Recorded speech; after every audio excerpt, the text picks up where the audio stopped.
Welcome to Podnutz Daily for January 5th, 2008, episode number 131. Thanks, everybody, for joining us. And very unprepared, actually, today. I don't have any notes from what I did at the shop. Let me just do a double shot of that tomorrow. But since there's been a couple days since I haven't had a show, I got a bunch of voicemails, and I could read some emails. So let's do that now, and then maybe we can take some live calls at the end. Depends how hungry I am at the end of the show. But let me play a couple voicemails here real quick, and then we'll go to some emails. Okay, here's the first voicemail. Hey, Steve, it's Andrew in Upstate New York. I called a couple weeks ago, right at the end of one of your shows. Told you I found something new, a new spyware infection that had a thin red icon in the bottom right-hand corner, had like lines in the middle going down. And I hadn't seen it before, and I see quite a bit of spyware, just like you and most of the listeners do. And I had asked you if you'd seen it yet, and at that point you hadn't, and I just wanted to let you know I found another computer today that had it on there. And at this point, it was calling itself Rapid AntiVirus, and based on how often I see and clean spyware infections, I believe it's new, although it could just be something I'm finally just starting to see. At any rate, it comes up with if you leave it there sitting long enough, it'll come up with a Windows XP startup screen, you know, the lights going from left to right, or the colors going from left to right, and it will tell you that Rapid AntiVirus is unregistered, and Microsoft recommends that you update it, and then you just have to hit Alt-Control-Delete like 5-6 times in a row. At least that's what I did, and it popped it back out. It was basically just a screensaver that was running, trying to scare you. And then it ran ComboFix, the latest version, and that seemed to take care of it right away. But I just thought I'd let you know about it, give you a little follow-up. Thanks again. Bye-bye. No, thank you. That was he was talking about Rapid AntiVirus. I've seen it in different flavors where you get the Windows startup screen, but it's actually a screensaver. And the Windows startup screen goes, and then I've seen it where the Windows startup screen goes, and then it blue screens. That actually used to be a sys-internal screensaver, but the spyware people got a hold of it, and they're using it against, consumers in a malicious way.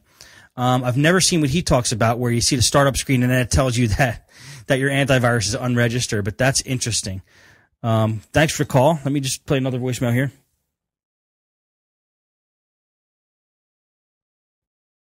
Hey, Steve, this is just Bob from Brockton, Massachusetts.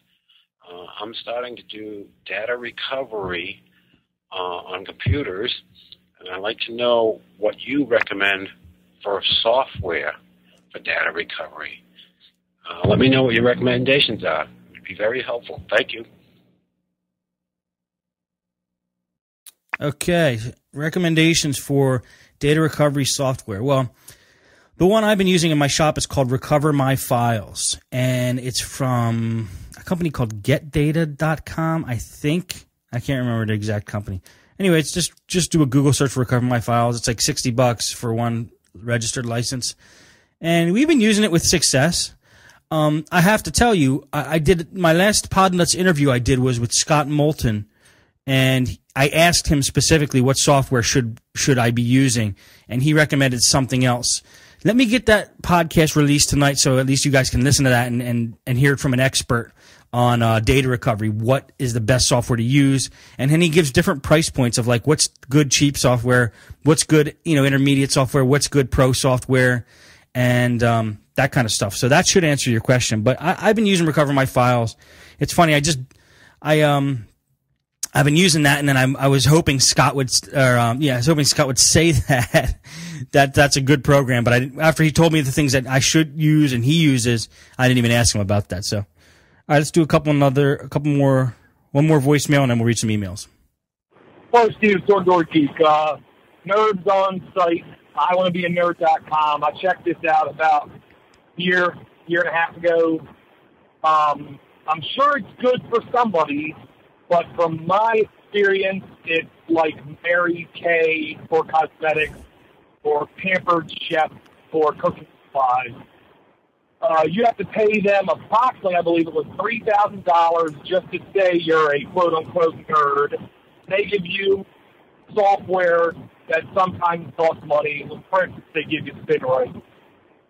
And then you have to give them 60% of every dollar you make And if you get a Nerd Mobile, which is a Volkswagen Beetle dressed up with "I want to be a nerd" on it kind of stuff, then you only have to give them, I believe, 40% of every dollar you make.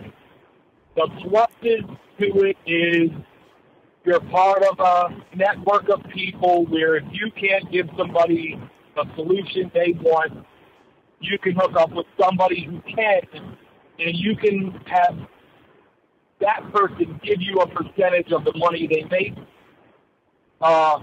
Here's Alex, exactly like Mary Kay.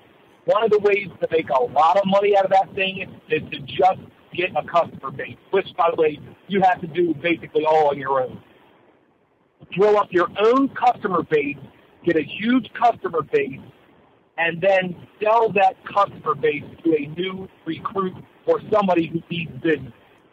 I know one of the top guys in Nerds on Site, he's done this a couple times, and every time he does, he just breaks in his bank. It's basically, you're getting paid to give somebody an address book to somebody else. Once again, I'll say I'm sure it's good for somebody. I'm sure somebody out there, it makes a lot of sense. But for me to give away 60% of a ticket to somebody means I have to charge somebody too much, which means I'm going to limit my customer base to the nth degree. I mean, I'm going to have almost no customers. The real goal in this is to not have residential customers. Their goal is to have SOHO, small office, home office, and even some medium office customers. Because really the only way to make a lot of money off this is to not just fix spyware. Fix viruses, but to actually set up networks, set up Exchange servers, set up database servers, and implement things.